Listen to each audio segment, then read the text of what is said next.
My name is Sarah Dolan, and I am the General Manager of Blue Sky Organic Farms. So we are an organic farm. We grow on about 45 production acres on 2 locations. And this year we are growing approximately 90 different varieties of fruits and vegetables. Absolutely, you can farm in the desert. Yeah, you can farm all things here. We've done it quite successfully, I'm proud to say.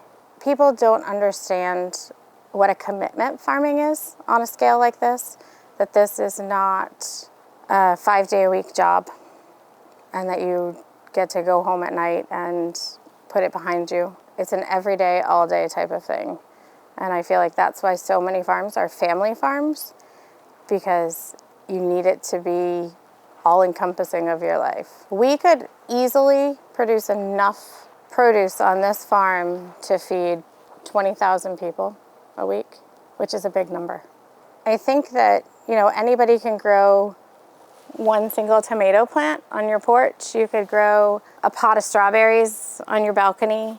You could have a raised bed garden that could feed your family most of the year on a very small footprint. Absolutely. You can grow fresh herbs in your kitchen. You might not be able to grow lemon trees on your balcony, but you could for a while they're small. So yeah, I think it's totally scalable. What we do here is different in that it's intended to feed a lot of people, but a lot of our community only.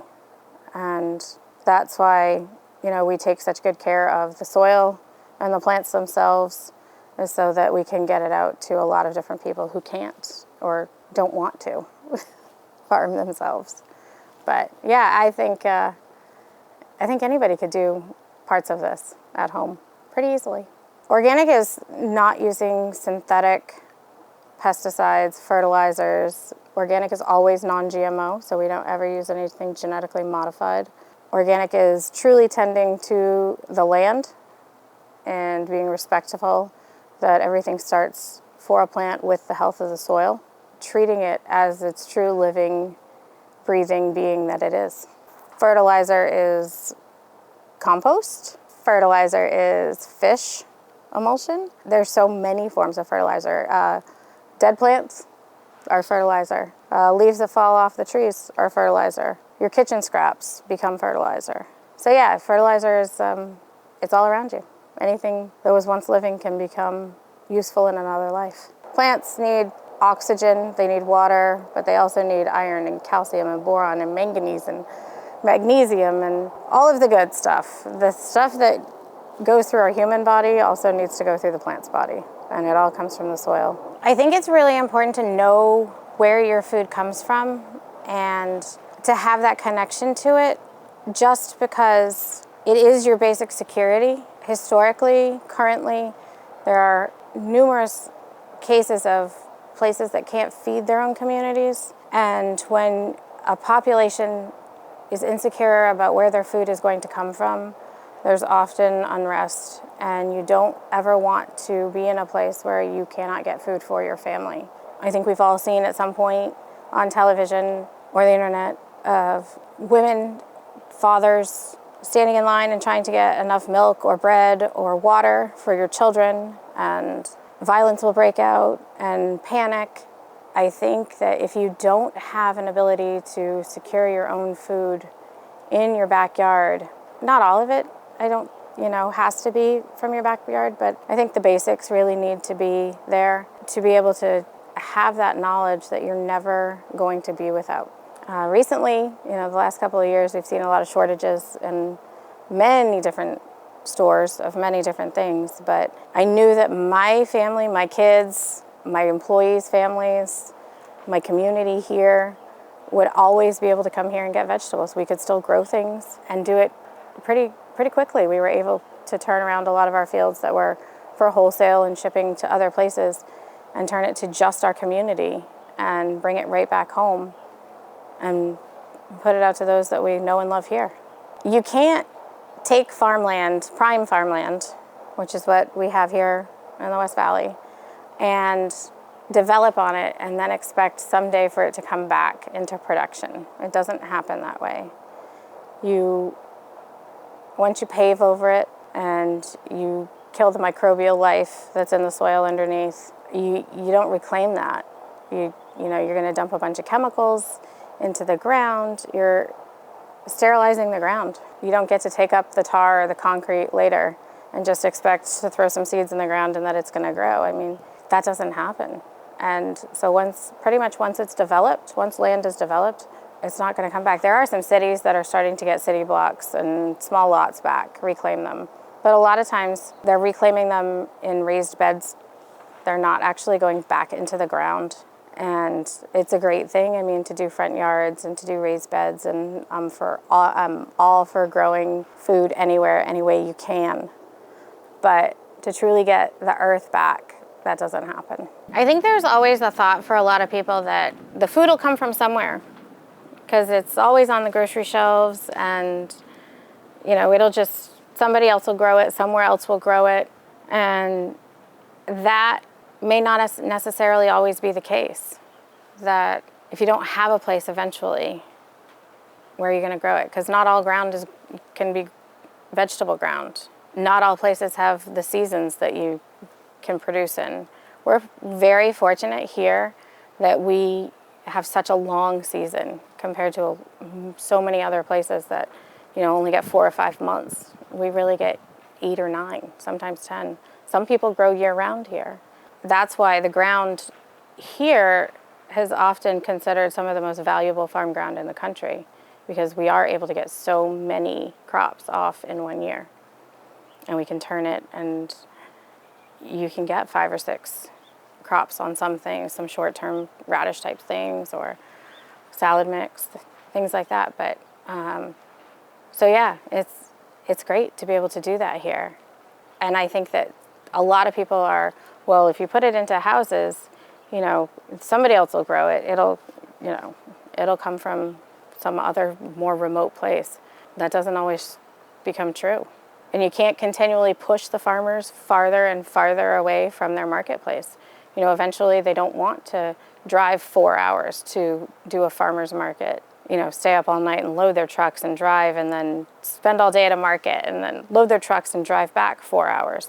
It's not a viable option for a lot of us. And we have kids and we have families, and we need to be in the community. We don't always want to be pushed out to the places where there's not much there.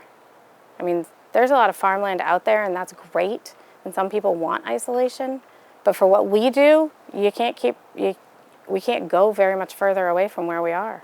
It doesn't make it, it's not a business anymore for us. So we use 2 types of irrigation. Here at the farm, we use drip irrigation, and we use sprinkler irrigation that comes through pipes. It's all very precise, and it goes exactly where we want it to go. On the crops that we need it to be on for 20 minutes longer than another crop, we can turn it on, turn it off. All the water goes straight back into the ground, just like any other type of irrigation. And to us, it's incredibly efficient. I feel like people don't often understand in this type of operation how little water we actually use to grow vegetables. I always talk about sustainability with people, and I feel like farmers really coined that term, because farms through history have always done more with less, whether it's less land or less water. We're always trying to figure out how to produce more and do it with less resources overall in general. So I feel like sustainability really has started on a farm. As an independent team of filmmakers, we love producing documentaries for artisans of all trades, honoring skill, passion, and determination. So whether you're a garage baker, homegrown mycologist, backyard farmer, or off-grid homesteader, send us a message and share your story with the world.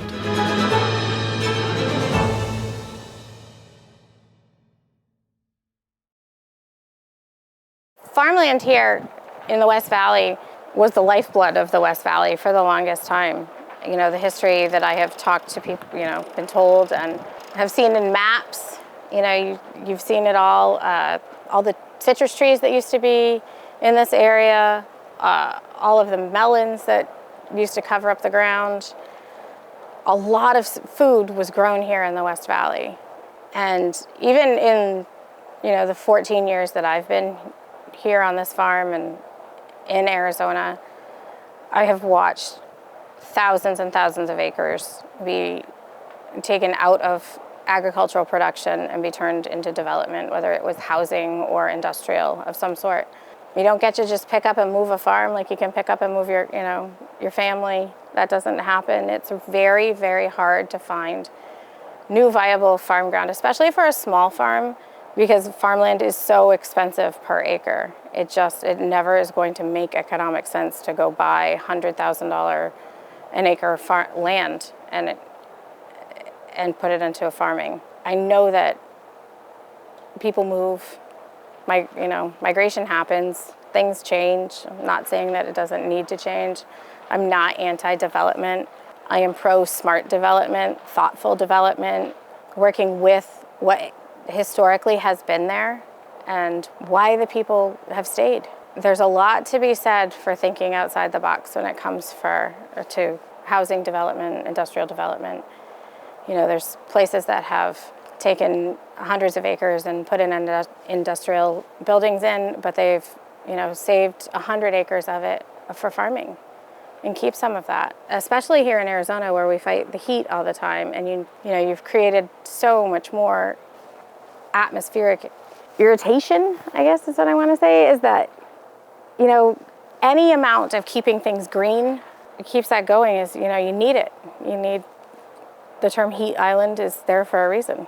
But keeping some of it green, whether it's, it might not be rooftop gardens here because that's really not feasible, but you could definitely put a farm in the middle of a housing development and make a difference. Teach somebody something about how to grow their own food and make it a real community project. They've started to do it in some places, and I would like to see more of that considered.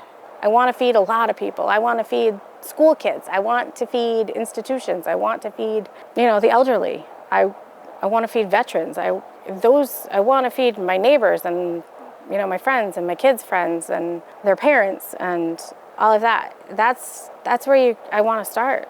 I want it to be here for the next generation. And so much I fear that it won't be.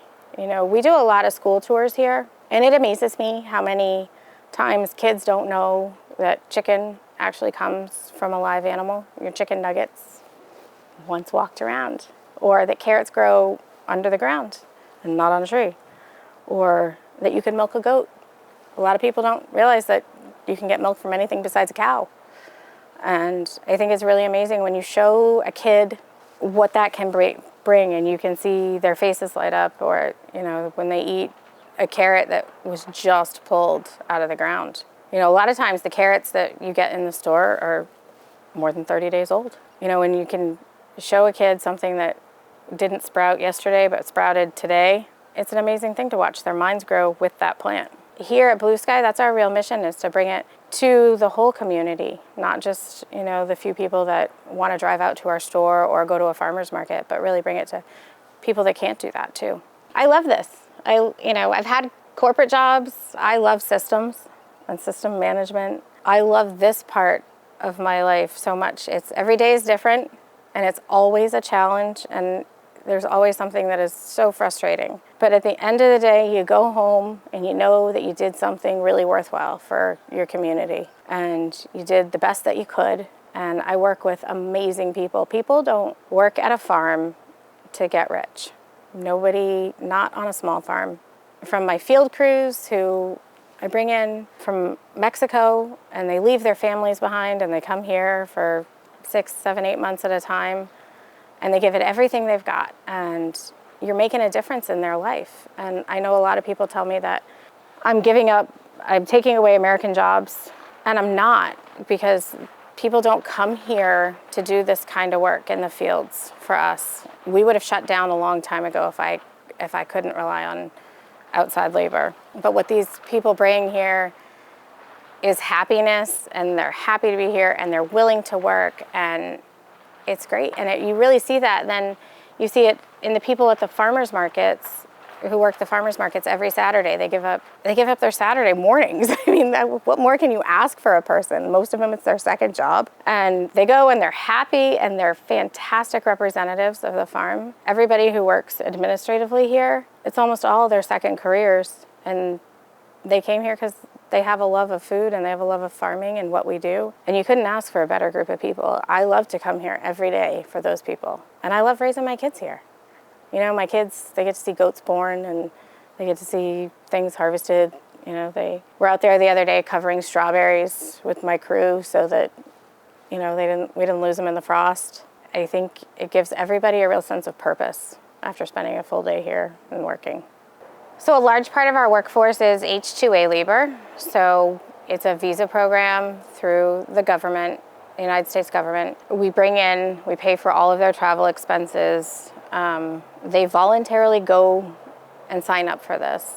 In Mexico is where we choose to bring people from. They voluntarily go, they get matched with us as a farm. We pay their travel expenses, they come here, we pay to house them, and they agree to a contract that's no more than 9 months for us to work. And for a lot of these people, they don't have an opportunity from where they're from to make their lives better, really. I mean, a lot of these people work for $14, $15, $16 a day. We pay them more than $14 an hour here.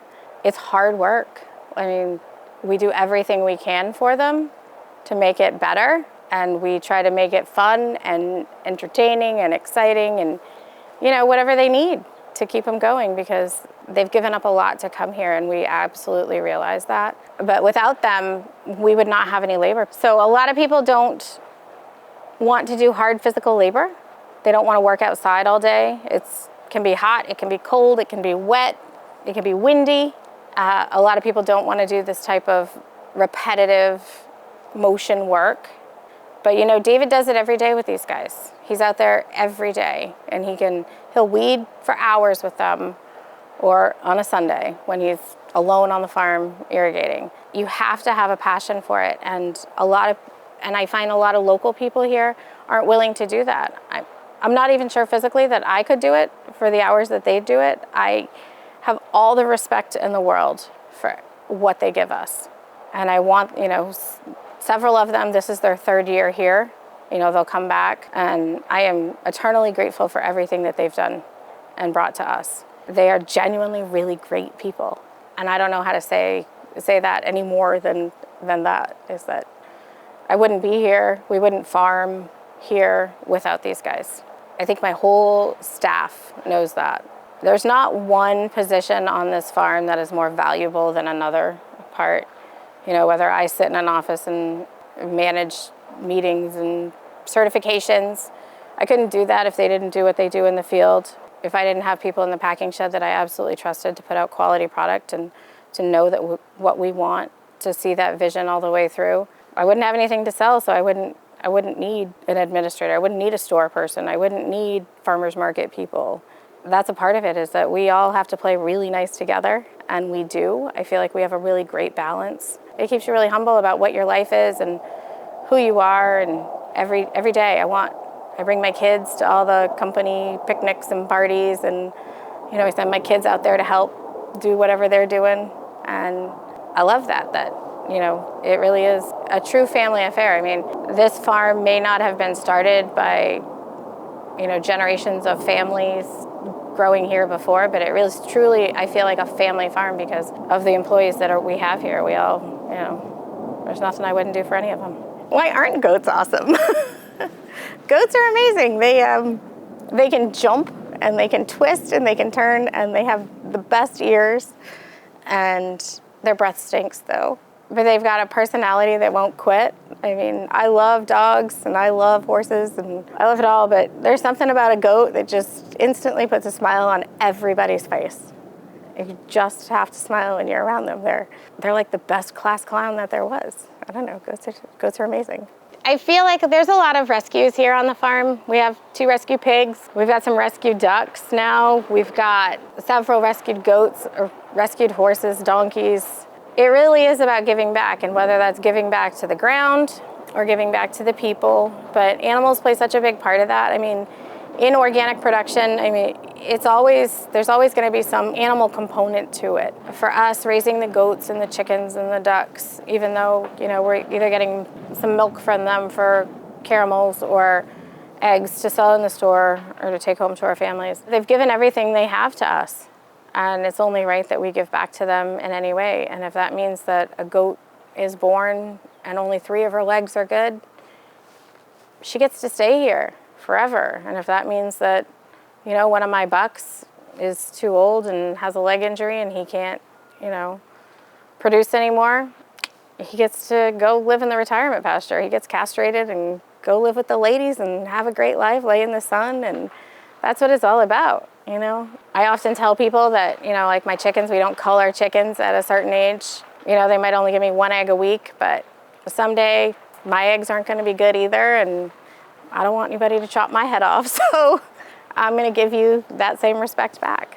I feel like there's not enough of that in the world, not everything has to be glamorous and beautiful, and I mean, you want efficiency and you want production, but you also, out of your systems, but you also want to know that not everything can be perfect or should be perfect, and that it all still has a purpose. Even though my goat has 3 legs and she'll never be a milk goat, she'll never produce milk for us, she's going to put a smile on some kid's face who tours around here, and she's going to show another child or human or group the same kindness that we've shown her.